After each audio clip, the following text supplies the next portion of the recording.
the Legacy Project for inviting me. It's really exciting to be here. I think I'm going to start with a short reading from my novel Days of Distraction. Here it is, in case those of you have not seen the cover yet. It is a novel told from the perspective of a 24-year-old woman who is working in the beginning as a technology journalist in San Francisco, and it tracks about a year and a half in her life as she moves from San Francisco to upstate New York to essentially follow her boyfriend who is starting graduate school. And in that process of the move, attempts to find a sense of self and define who she is in the world. So I will just go from the very beginning and read for just a few pages just to give you a sense of what the book is like. People think I'm smaller than I am. For example, my feet. In fact, I wear a size 8.5 or 9. According to Google, these are the most common sizes for American women. Average is good, I reason. It means that wherever I end up in this country, it will be easy to find someone whose shoes I can borrow. Everything in our house smells of mildew, even with the dehumidifier running. In the morning, while Jay still sleeps, I take out the full tank of water collected from the overnight air and dump it in our front yard, a place full of sand and desert plants. The fog hangs low over the street of families and retirees. To the east, Sutro Tower juts through the clouds. If I walked west to the end of the block, then up the long, zigzagging stairs to the top of Grandview Park, and if not for this early fog, I'd be able to see all of the sunset with its rows of pastel houses, and past that, the vast green of Golden Gate Park, where in the northwest section, the all-female herd of bison roam their paddock. I've come to cherish this ritual. In front of our small yellow house, watching the water pool dark, then sink into the ground. I know where I am and what I am doing. But now we are preparing to leave this all behind. This is the place and time in which the most average person is average in their own special way, or learns to believe it. The ordinary can be powerful. The flower, the sidewalk cone, the clouds in the sky, the sunset, so many sunsets and skies, new shoes, a haircut, overheard pieces of conversation, pets and food for sure. Anything is up for curation if that's the story you want to tell. People you've never met can reach into the snippets of your day-to-day life, add it all up to make meaning. At least that's how it feels. Here, now. I know there are people who choose to opt out, though not many in this city, the center of pressure, where an office of somebody's came up with the notion of people being brands. Sharing and shouting isn't the issue so much as the corruption of living in real time. People experiencing everything at a remove through the eyes of a consumer, actual or potential, a future audience to judge. Some are adept at this anticipation. They gain massive followings. I do not fall into this category. I am on the other side, those long stretches of getting lost in a giant sticky web of other people's earlier moments. It's true, not everyone lives like this or that. Only almost everyone I know. I write about gadgets for people with money to spend. I consider this my first real job. It feels good to have one place to go 5 days a week to see the same faces, to receive a steady paycheck. It's been a year, and among other things, I've learned that journalists love to gossip. I'm not immune. I love it too. Maybe gossip isn't the right word. We merely enjoy talking about each other. What's that if not some form of affection? I don't understand or like the reporters who don't do it. They're the less driven ones, the ones too oblivious or too precious for the job. The ones who want to be friendly with everyone, as if that doesn't also make them untrustworthy to most.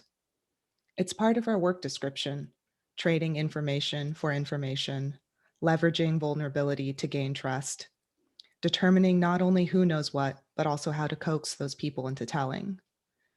Our office is its own microcosm of drama. It gives me almost everything I need to feel a part of the world. My title is Consumer Technology Reporter.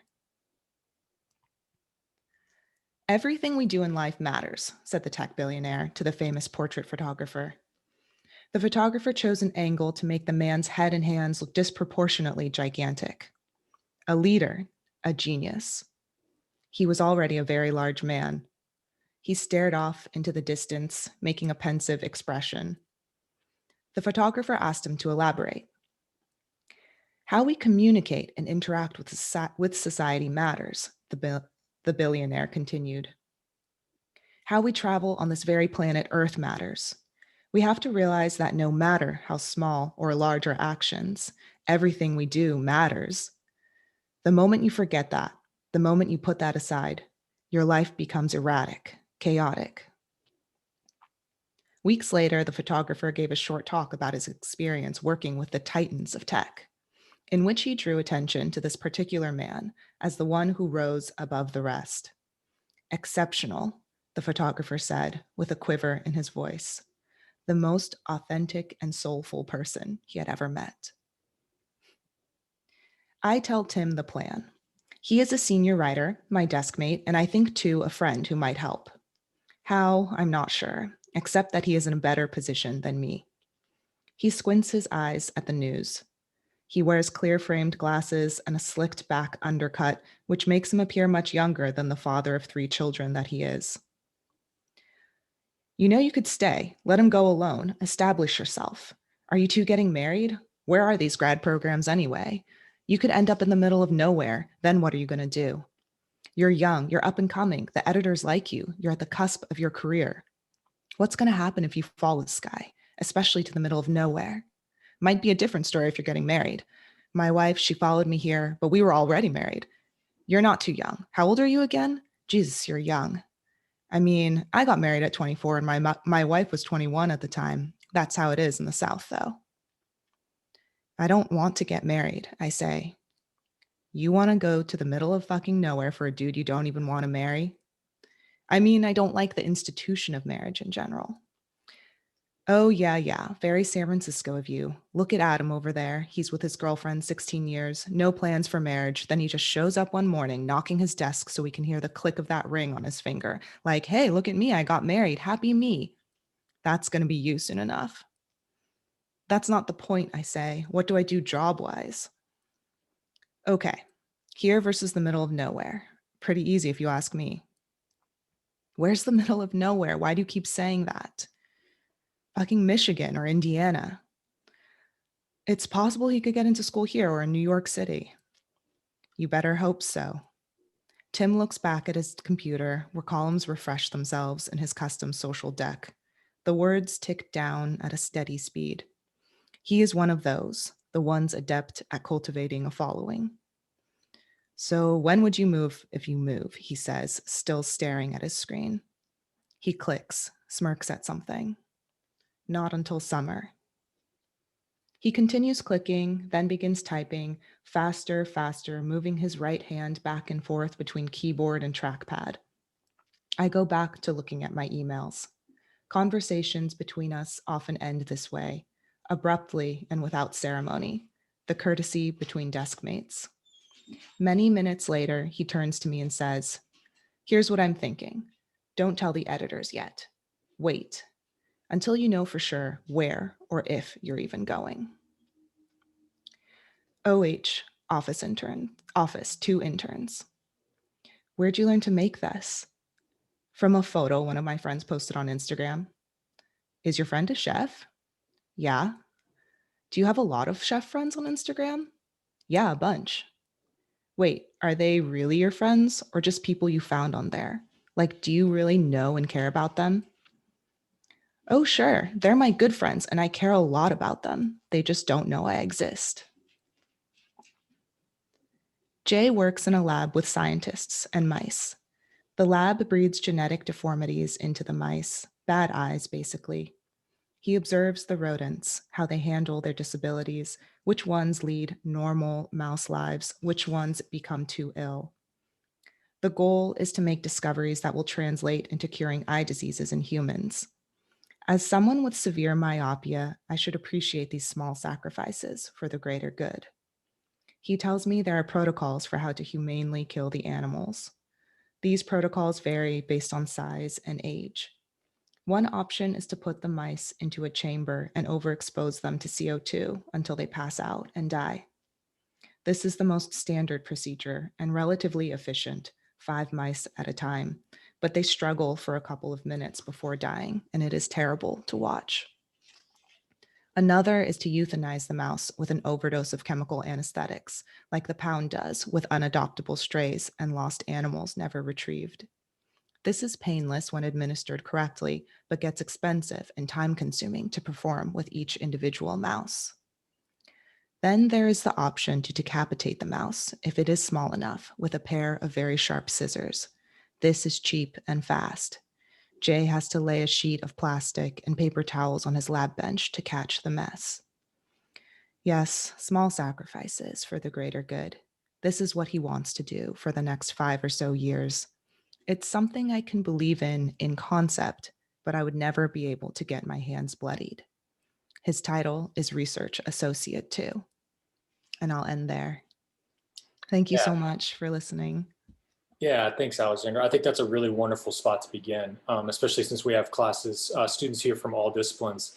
But with you being brought here specifically through my English Composition 1 class, I thought I would try and get to some of the larger discussion issues through that lens in the Comp 1 class. And like all first year writing classes, one of the first concepts we discuss is audience. And I was struck while reading your novel the multiple layers of sort of like work with audience that you have going on. Your boyfriend Jay, or I'm sorry, the protagonist boyfriend Jay comes up, there already throughout. And so often throughout the novel, Jay is sort of pitted as the protagonist audience, where she's trying to relay her experiences to him as she's trying to work through her own questions and issues. And so I'd be curious to hear how you thought about your audience, whether intended or otherwise, while you were writing your novel. Yeah, that's a really wonderful question because audience for me shifted several times while I was working on the novel. Firstly, like when I very first began working, my main audience was me, just me by myself in my room. And what I was writing towards was writing something that I wanted to read based off of just, satisfying kind of my own tastes as a reader. So in terms of the audience, when I initially started, I was just like, who is a reader like me, or what do I like as a reader, and how do I write towards that and that energy? But once that full draft was done, then I had to think about the people who would read this who are not like me. So on that second level, I think even while I was thinking about, writing towards my own tastes, I was thinking, who am I sort of intending this book for? And my ideal reader, I think, was somebody who went through similar experiences as I did, and wanted to see on the page that experience sort of transformed into a story, transformed and put down on the page in language. Some of the most satisfactory experiences I've had as a reader has been that experience of feeling seen. And so that was another like major audience I was thinking of. And writing for that audience in terms of how I wrote for them, I think I just tried to be very honest in terms of those kinds of emotional experiences around the questions that the narrator is asking herself and trying to like dig deep into it. But also, like you're saying, there are many readers who could potentially pick up this book who do not have a similar experience as the narrator. And Jay is kind of this foil in the book for that kind of reader too, or a representation of that kind of reader and a foil for the narrator.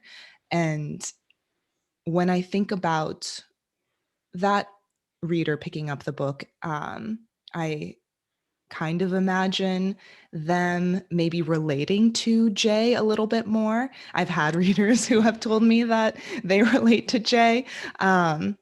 This confusion around the meaning and the importance of certain exchanges that the narrator is trying to explain to him. And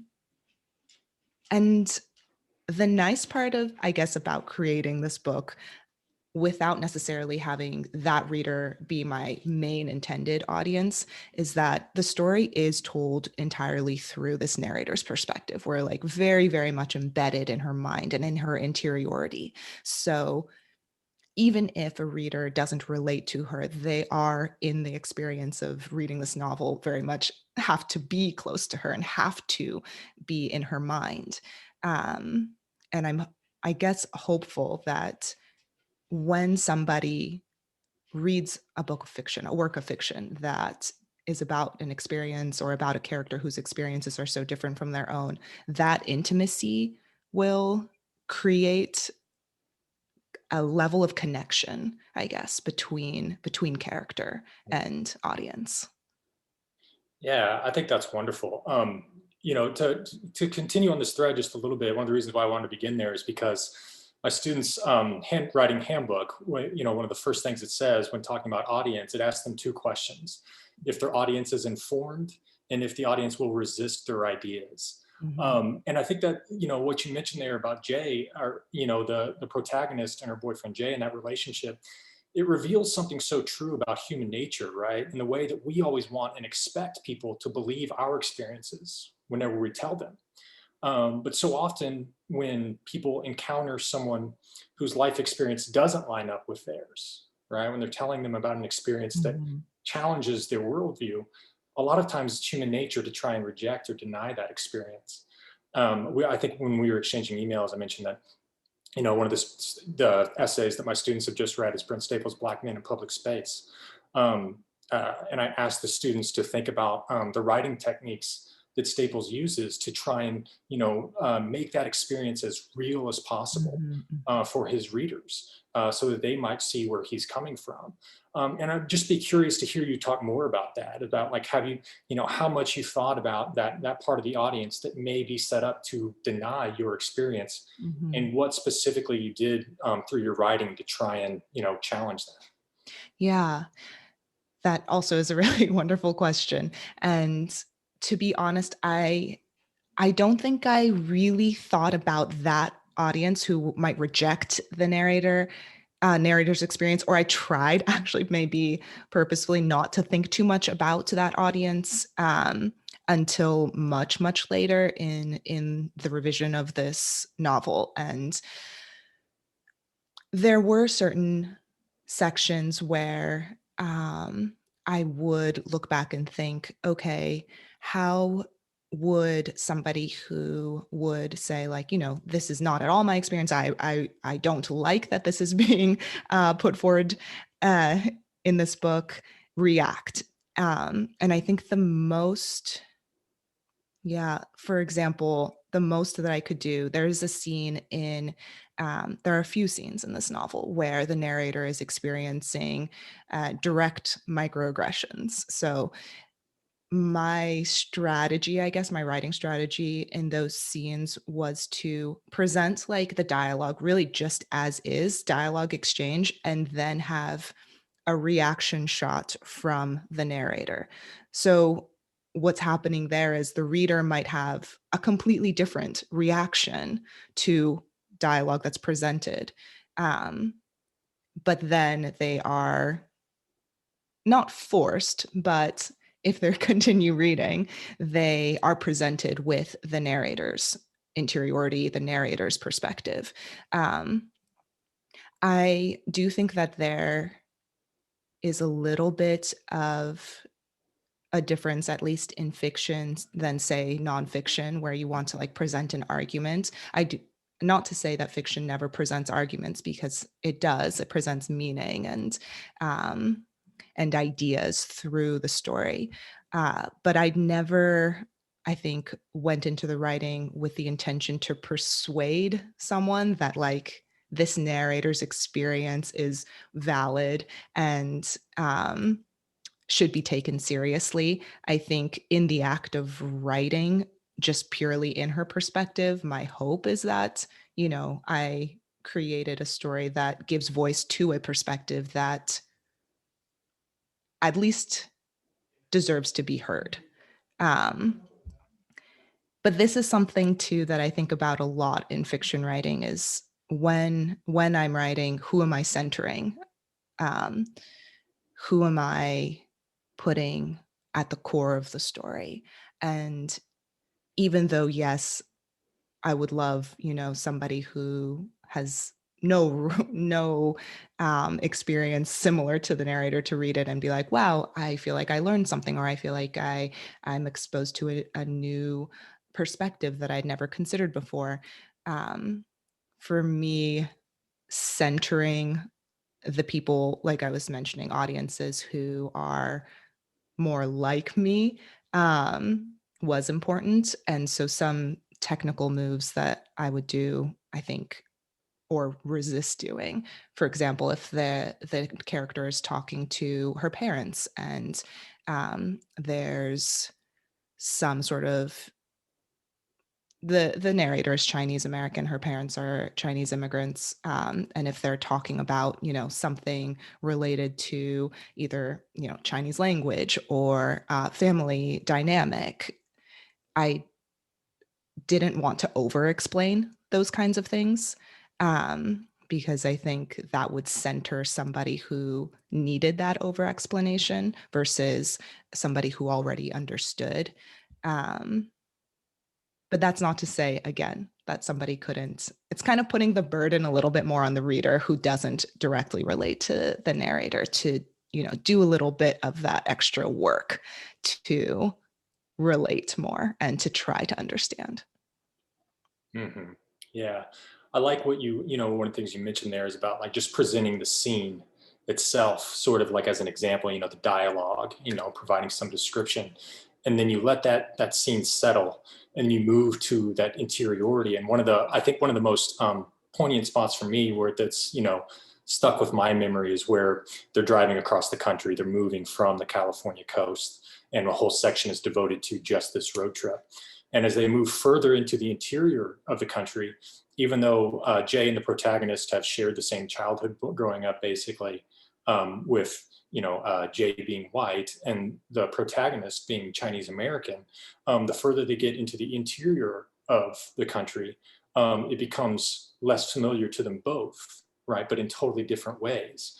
And when you Mhm. present those scenes on the stops and the encounters that the protagonist experiences, it's like, we're experiencing microaggressions and things like that. You let that scene settle, and then it leads to moments where I have a line written down here where the protagonist says it makes you feel both incredibly visible and sickeningly invisible at once. So that was Mhm. a wonderful way, to capture that experience. Yeah, thank you. Yeah, that road trip scene or a chapter, the whole chapter is kind of there to push the narrator into really reflecting a lot more on her experience of the world and how different it is from her partner's. Um, and what's interesting, again, because it is told entirely in her perspective, she feels more and more disconnected from him in that section, because he is not experiencing the same thing that she is, uh, Mhm. as they enter, more and more predominantly like very, very white locations in the country. Mhm. Yeah. And I'd like to, keep working with this a little bit, but connecting it towards reading and experience. One of the things I try to urge my students is that the first step to becoming a good writer is being a good reader, Mhm. right? And I think like a lot of time, or I'm sorry, like a lot of people, college was the time in my life where I had my initial belief systems and worldview challenged the most throughout my life. This happened both through just life experience in college, but also the material that I was reading for college. And I was struck while reading your novel that you illustrate this experience in two wonderfully different ways, or I don't know about different, but it's sort of like the intersection between form and content. Um, as the protagonist moves from the coast into the interior of the country, right, as we mentioned, that disconnect broadens. Um, sort of simultaneously, and once she lands in Ithaca, she also delves deeper into the stories of Asian Americans throughout history, right? As she, maneuvers these questions about identity and race and gender. Um, and in the way, what I mean by the intersection of form and content is that while you're doing this, the form of the narrative is constantly disrupted by the inclusion of historical footnotes or articles from newspapers from the past. And I thought that was just wonderful, so wonderfully effective in the way that it mirrors that experience of navigating life experience and reading. And I guess where I'm going with this is leading to the next question is, um, sort of in a time where people seem less willing than ever to have their views challenged in any way. I guess I'm curious to hear how your approach to writing has been influenced by this balance of life experience and also reading. And ultimately, what for you do you see the connection between reading and writing? Yeah. Thank you for saying that about the inclusion of historical documents too, because that is something that, even though this book is very much uh, drawing from my lived experience, that's something that was purely happened in the creation of the book, where I was doing research and like reading about Asian Americans throughout history and then like feeding that to the narrator's storyline. So, I mean, to that end, like reading is such a huge part of my life outside of writing too. Reading, again, like in the creation of this book, I read a lot of old articles, a lot of like oral histories and old like newspaper articles, personal essays that were either about or written by Asian Americans. And that also kind of expanded not only the world of the novel, but, my own mind. That there's one character who ends up being really prominent for the narrator, Yame Kin, and she was the first Chinese woman to be educated or graduate from medical school in the United States. And she was the woman who brought tofu basically to the US. And she was someone who I had never heard of before writing this book. Um, and only found because I was researching and like looking through these old documents, and discovered just like offhand through Googling through the New York Times archive machine, searching through that. But it does show kind of how there's a lot of power in accessing the written documents and reading and finding knowledge through reading. So that, for me personally, not even in relation to the novel, was really wonderful because, I now had a story about this woman who did so much in her time, but I had never learned about, never heard about in any of my classes. Of course, there are so many stories that are forgotten in that way. And it is through like reading that we're able to access those stories.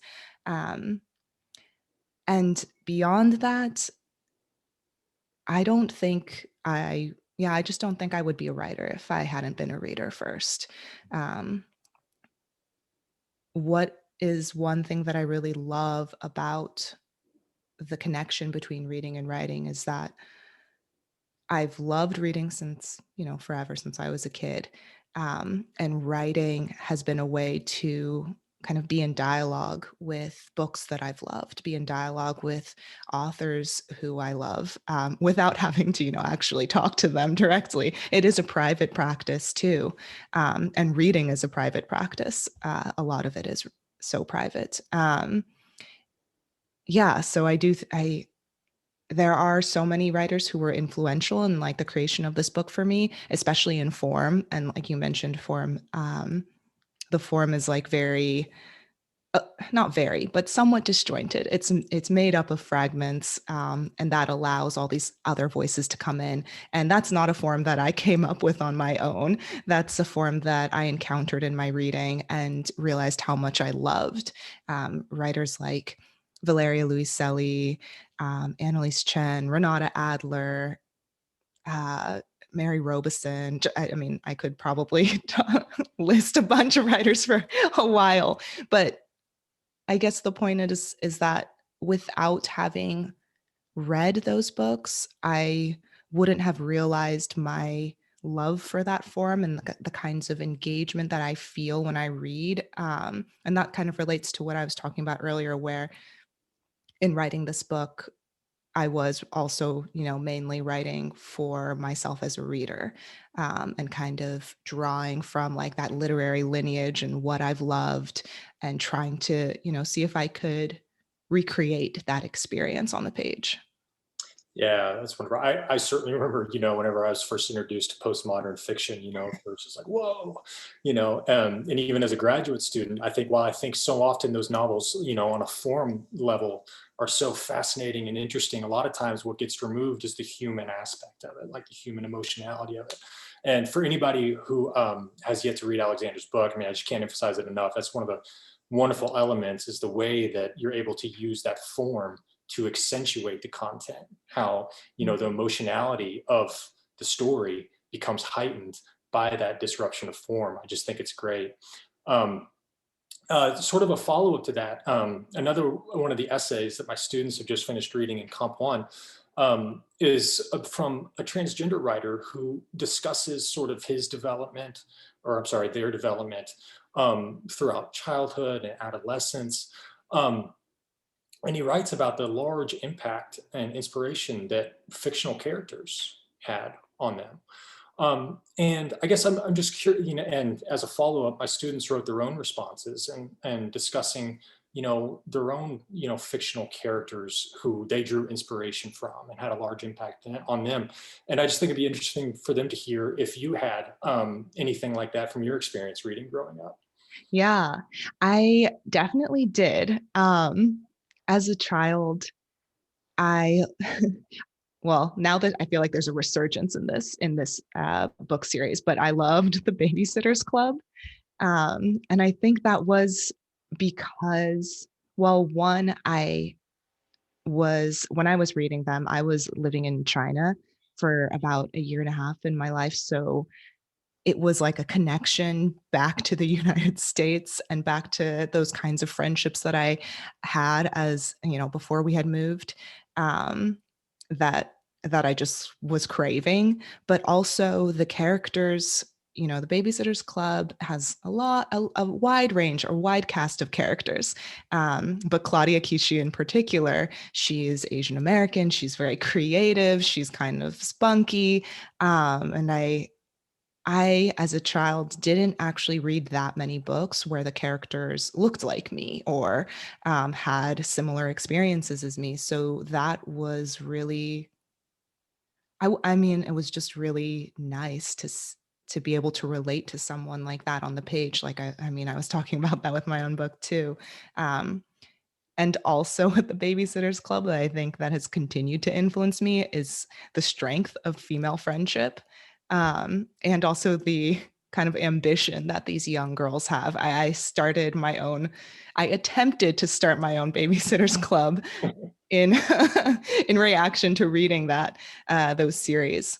Um, Another writer who I really, really loved growing up was Sharon Creech, who wrote like Walk Two Moons, Bloomability. All of her books, they weren't about young Asian American girls, but they were about young girls who were either going through some sort of like trial or transition, like whether it was external, like from family dynamic issues, or internal, like dealing with their own identity or grief.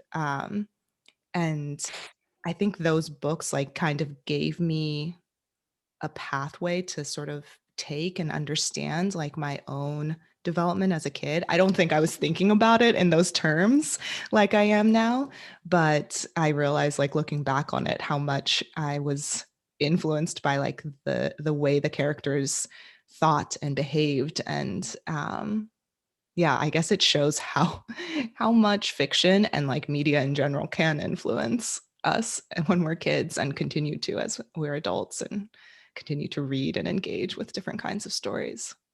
Yeah, absolutely. Well, as I mentioned, we have, a diverse audience here, and I don't want to monopolize all the time, so I want to, get it turned over to Q&A for other faculty and students. But before we do, one last question. In our Comp 1 textbook, following every essay, they include a brief snippet from the writer of that essay, and it's just called On Writing. So it's a Brent Staples On Writing. So I want to give you an opportunity, if, someday a portion of Days of Distraction is included in the Bedford Reader or textbook. What would Alexandra Chang have to say on writing for students? Well, I think we've talked a little bit about some of the things that I think any student who is interested in writing, should attempt to do. One is to read a lot and read widely. Don't discriminate against any kind of book. That's to say too, like, I also love reading across genres. Read poetry, read nonfiction. If you are writing fiction, for example, read poetry, nonfiction, read graphic novels, just like soak in as much as possible, because it's not only writing itself that feeds into writing. It is just like so many other things out in the world, so many other forms out in the world. Um, and then I would say to cultivate a personal relationship with your writing. Um, and this is me talking about fiction, especially though, because with journalism or nonfiction writing, maybe it's a little bit different, my advice. But with fiction, cultivate a personal relationship with your writing, because that's ultimately the driving force behind why anyone would write. And related to that, write towards what gives you energy, write towards what matters to you, and try to, block out all the external forces of, what other people might want from you and from your writing. Yeah, wonderful. Well, thank you so much for the time. And like I said, I want to turn it over at this time to give everyone else a chance to ask you questions during the Q&A. Thank Sounds you very good. much. We want to give everybody time to ask questions. So remember, two formats of how you can ask questions. If you want to directly ask your question to Alexandra, you are just going to type the word question into the chat box. And when prompted, you'll be able to unmute yourself when it's your turn. The other way to ask a question is by just typing the question directly into the chat box, and then I will ask the question for you. We did already have a couple questions come in, so we'll get started. So our first question is coming from Ken Schuler. Hi, Alexandra. I'm glad I read this book. It was a different kind of form than what I'm used to in a novel, but I found that all the kind of disparate elements in the form that you and Geoff have already talked about are united by this kind of strong voice of the narrator, and the thing about the male-dominated tech industry, all these points about racism and so on. And I'm working on a novel myself, so I'm happy to look at something that's very different from me, from what I'm used to, and that's a good thing. I don't walk in the narrator's shoes here, but I wanted to talk about two instances where the narrator sees instances of racism or quasi-racism, and it's up for grabs. The one is on, if people have the book, it's on page 103, but it's when you were talking about your relationship with Jay, and you feel it's singular, but you think you might be a type. You wouldn't want to be lumped into a type.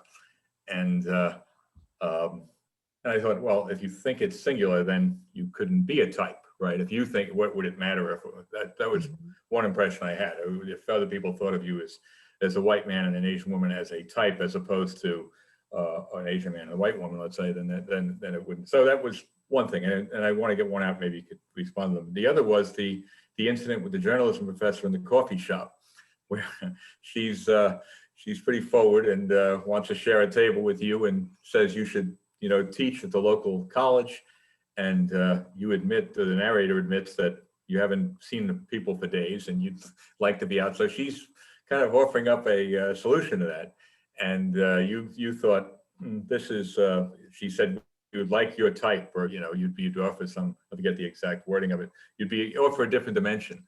And you after a while, you bristle at that, and you end up not taking the job.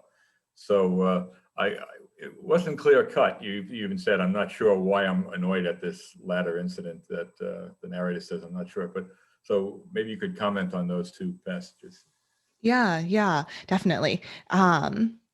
So a lot of those two passages that you point out, and kind of throughout the book, what I was interested in having the narrator experience is a lot this confusion and doubt, and this kind of level of shame too that comes through these experiences, and how her perspective is so deeply affected by the way she grew up, by the way that this will sound funny, but the way she perceives other people perceiving her, and how those societal perceptions that she has learned throughout her life affect the way she interacts with the world around her. So there's another instance too where she talks about Jay's perspective, and kind of how unfazed and sort of like rosy it is, and she wishes there were an app that would give her that perspective, where she could face the world with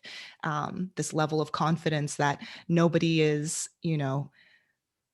trying to harm him, or meaning anything by like certain remarks. But in those particular moments that you bring up, what I wanted to capture was how she can't have that experience. She doesn't have that experience. She has a lot of worry and doubt about her place in the world. So the idea that she feels her relationship is singular also can't be separated from this idea that she might be a type.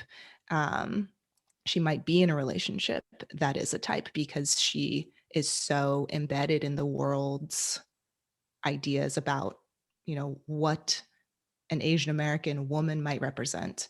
Um, and so I hope that like later, when these historical documents start feeding in about, interracial relationships, the history around Asian women being kind of, brought into the United States post World War II as soldiers' brides, that how that has fed into her relationship too, and her doubts and fears about her role in her relationship. Um, as for the scene where the journalism professor comes in, that scene I have found to be one of the most divisive in terms of reader feedback. And I think that has a lot to do with what I was talking about with Geoff too, presenting the dialogue as is, and then presenting the narrator's experience after the dialogue takes place. It's something that I thought a lot about when I was writing that scene, because before it was the initial scene that I had written, it was even more subtle. The level of the what I perceived to be a microaggression in that scene was even more subtle, and I was like, oh, I need to maybe amp it up a little bit so that it's a little bit clearer that what this journalism professor says and points out to the narrator is possibly a moment where she is exposing herself as seeing the narrator as different, as someone who can do something for her and her department. Um, yeah. So I guess that scene has just been really interesting to think about in the post-publication period, because I've had reactions where, this is just the narrator exaggerating or being overly sensitive to the exchange. Or, I've heard from people who uh, maybe are more similar to me growing up and have said, yeah, I've had that kind of exchange, and it's just so uncomfortable. Um, And I did want to introduce that doubt again in there, like you point out, where she wonders, like, why am I reacting in this way? Why am I having this like negative reaction to the way that this journalism professor is talking to me? And that has a lot to do with her trying to figure out like how these experiences have added up for her across her lifetime. So the idea that microaggressions, they don't stand on their own. Like this exchange doesn't stand on its own. It's an exchange that has replicated so many times in her life that she becomes just so acutely aware of what it could possibly mean. Thank you. Yeah. Before I hand it over to John Soltesz for a question, someone is very interested in, they want to read your book and they want to buy the book and they want to know the best place to purchase your book. The best place to purchase the book is your local bookstore. Please support your local bookstores. Another option is bookshop.org, which in hand supports your local bookstores. You can even say like, I want the whatever percentage of the profit to go to this bookstore in particular. Yep, I will leave it at that. You can choose other options. There are many other options. You can pretty much buy it anywhere books are sold, but local bookstores are my preference. Thank you. John? Thank you so much for coming today. I thoroughly enjoyed the novel. And I had a question. I promise I won't ruin the ending for those who haven't read it, but there is a pivotal chapter in which the protagonist visits her father in China. And it would seem that the protagonist before going on the trip is pretty uncertain on a pretty big decision that she's about to make. And then after coming back from the trip, although the trip doesn't directly talk about that issue, it seems like there's been a bit of a transformation and then a decision is made afterwards. I was just wondering as a writer, how you dealt with this very important chapter in the book and how it impacts the protagonist's journey. Yeah, that's a great question. I loved writing that chapter of the book. And part of the reason why is because, like what you're kind of hinting at, there's not a direct correlation between that trip and the decision that she ends up making. Oftentimes, one thing I was kind of writing against, so this is, again, how important reading is and in writing life and how you can be in dialogue with other books. But one kind of trope I was writing against was this idea that, immigrant / child of immigrants returns to the homeland and finds self and comes to these big discoveries about who they are as a person or who their family is. In my personal experience, I've never had that profound experience where I'm like, now I know, like, this is my connection and this is who I am. It's more of an accumulation of smaller moments that might eventually push me towards some kind of decision or some kind of experience, even if it is temporary. Um, so that's kind of what I was wanting wanting that chapter to do, to have the narrator kind of hope for transformation, a big transformation, but ultimately not really find that big transformation that she's seeking, and instead find just a moment of peace, and a moment of, at least she can feel like she's done something. There's been some shift in her mind to feel a little bit more comfortable. Whether or not that continues, beyond the book, beyond the end of this chapter, is up for debate. Just like, many times in our lives, we feel like we know now what we want to do or what kind of decision we want to make, and then 2 months later we're like, oh, actually I don't know. Thank you for that. So I'm going to hand it over to Jill Jennifer for her next question. Okay. Hi. I want to say I really loved your book. I just enjoyed reading it so much, and I think it explores so many fascinating themes. So I'd love to ask you a question about it, but Sam, I'd sort of like, I think a couple of students have questions, so I'd like to defer my question until there's time at the end. That sounds good. Yep. So I have Luciana, which will be our next question. Hi, I did read your book, and I felt very seen because I'm also an immigrant. I came to the United States when I was 5 years old from Brazil. So I really related to the characters, like that language barrier and the family dynamic. And I guess my question is, this book is based a lot, it seems, on your personal experience. And I just wanted to hear, how much did you pull from your real life while creating this fictional world at the same time? Yeah, thank you. I So the narrator very clearly shares a lot of biographical details with me. She worked as a tech reporter, moved to Ithaca. My parents are both immigrants, just like her. A lot of the like places that the narrator lives are similar places, are the places where I've lived.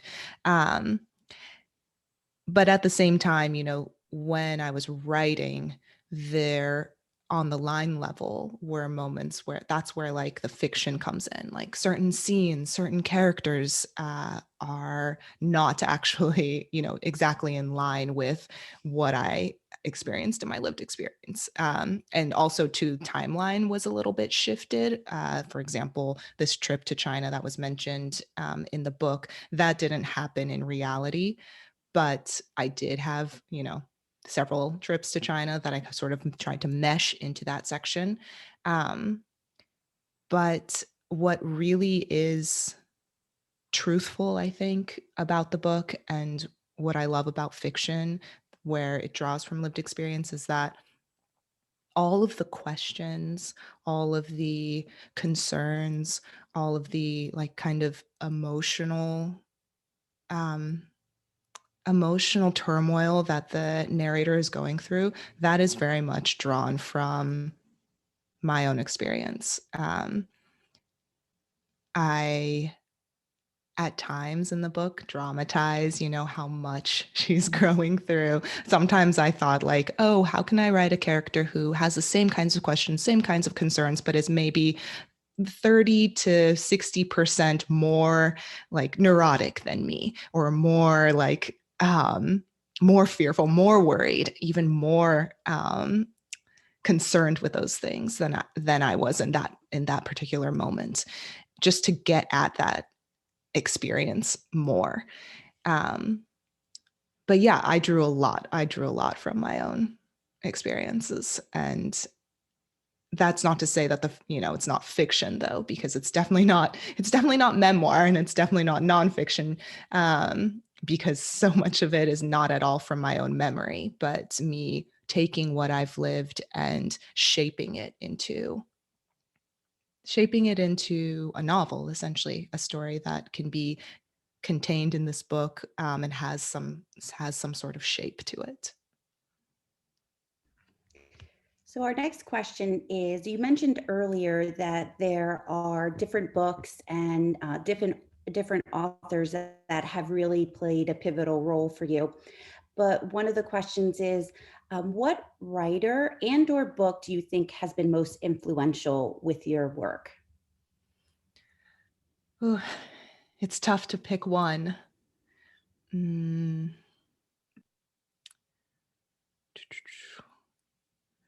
I think one writer who has been really influential throughout my whole reading and writing life has been Ian Lee. She writes short stories and novels. She has many collections and books. And I think I was drawn to her initially in college. I found her just at a bookstore. Because she was writing about a lot of this.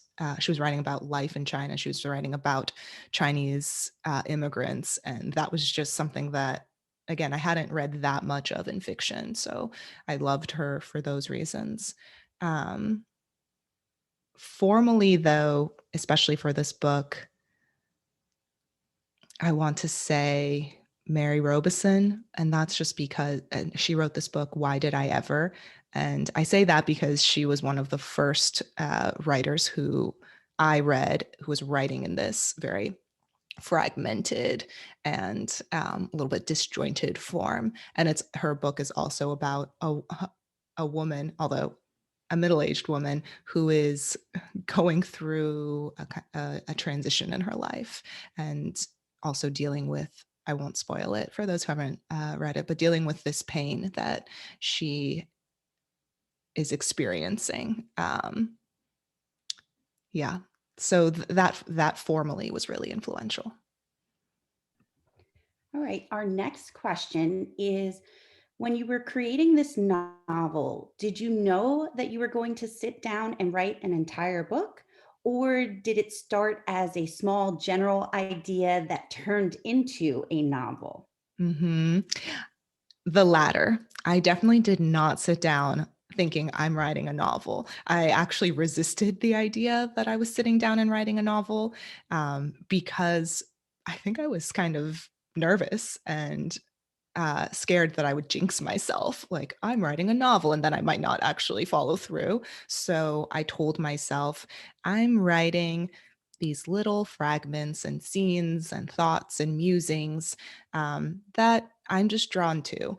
And I'll just add that to this document. I had a document called Snippets that I just added to whenever I had time, whenever a thought occurred to me. It was kind of like a running notebook in a way.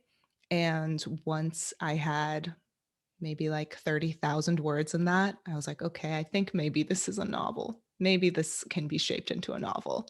And I admitted to myself, like, I am writing a longer project. And now I need to go into it with the intention of shaping it and revising it and thinking about it as a book. Thank you.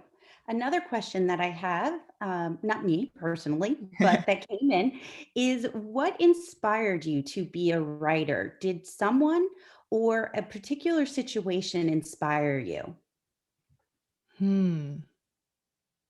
This is the kind of question where I feel like what I say might not actually even be true to like what happened. Um, but I think maybe the most truthful answer is that reading inspired me. It's that feeling of, when you're reading, thinking like, wow, this is magical and is this is such a meaningful experience for me, reading something and imagining like what the writer has created in my mind, and then thinking, can I replicate this? Can I also do this? So I was initially, when I was younger, drawn to writing fiction, or and bad poetry. I wrote a lot of bad poetry. uh, just to kind of express on the page like emotions or stories and trying to mimic other writers who I'd loved.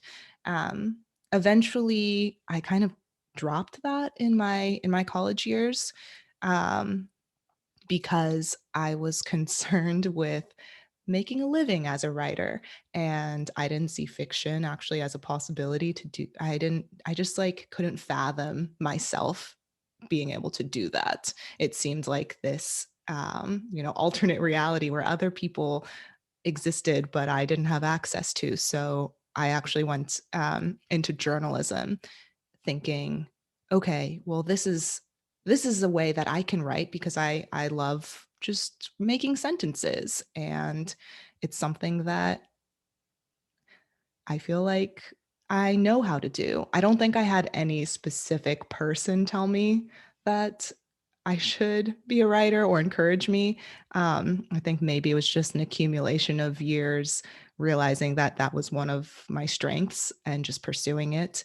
But it wasn't until I left journalism that I sort of reignited this possibility in myself that I could write fiction. And that's when I learned that there are these, there's such a thing as a graduate program for creative writing. There's such a thing as an MFA where they fund you to spend 2 to 3 years just reading and writing fiction.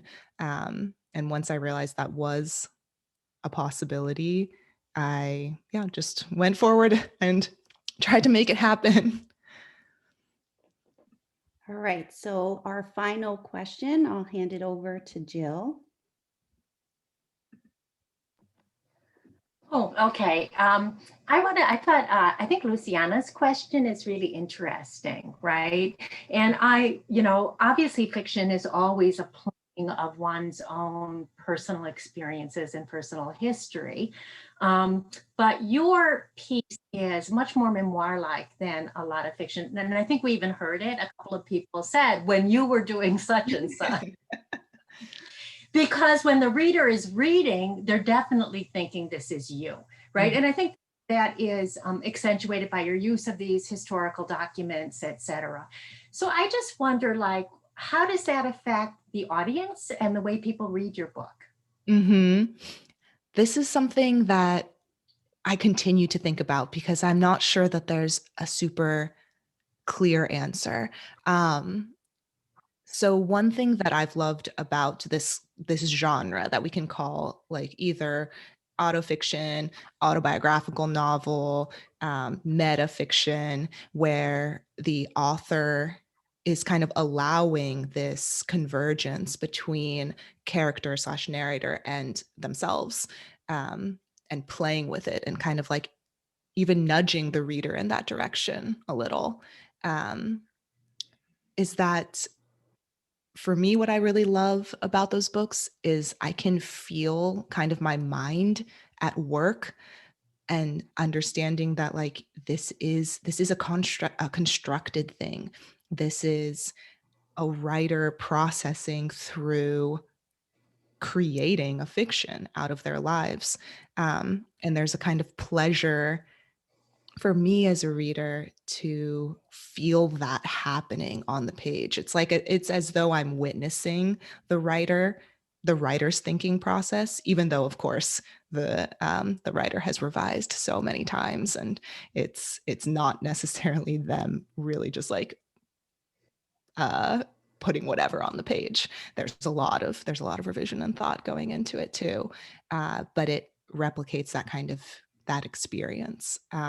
So in terms of audience, how that affects audience, I think that there are, for example, readers like me who've read a lot of autofiction and kind of recognize those moves that writers are making when they're blurring the boundaries between character and author. But then there are audiences who, could potentially read my book and say, this is just a diary. This is a diary, or this is a memoir. And I think I just had to accept that would be the case. I hope that if this is something that, somebody reads and kind of asks that question, like how much is real, how much is not, that they might go forward, reading other books and thinking, how much is real? How much is not real? What does a writer do to create fiction? There are books where the reading experience is, extremely immersive and they're just totally enveloped in a fictional world and they don't have to think about what the writer is doing. The writer has created just like, the magic of an immersive world. But my book, I think what I wanted to do instead was to create an alternate kind of reading experience where, again, this is not me like creating something totally new. It's something that I've learned through in my own reading, but creating an alternate reading experience where the reader, like I said, experiences their mind questioning and at work as they're reading. It's kind of almost like the opposite of an immersive experience.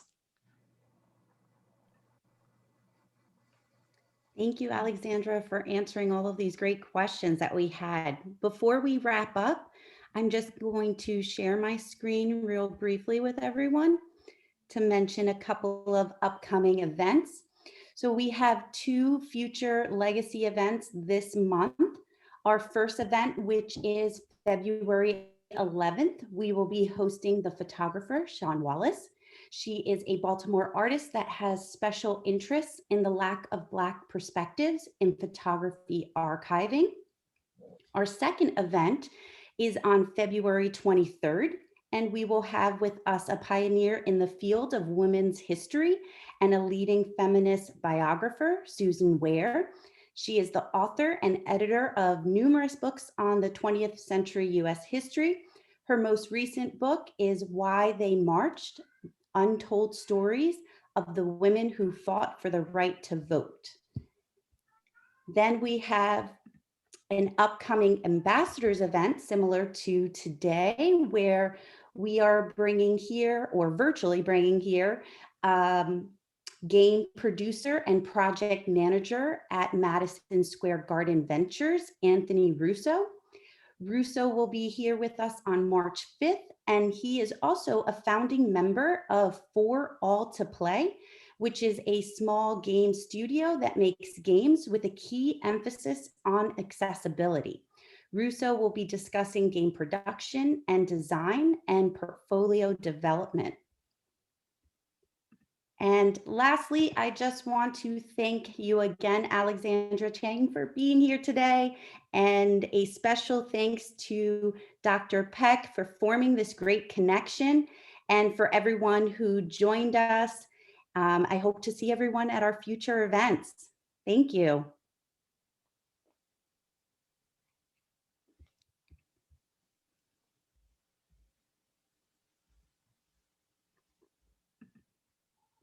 Thank you.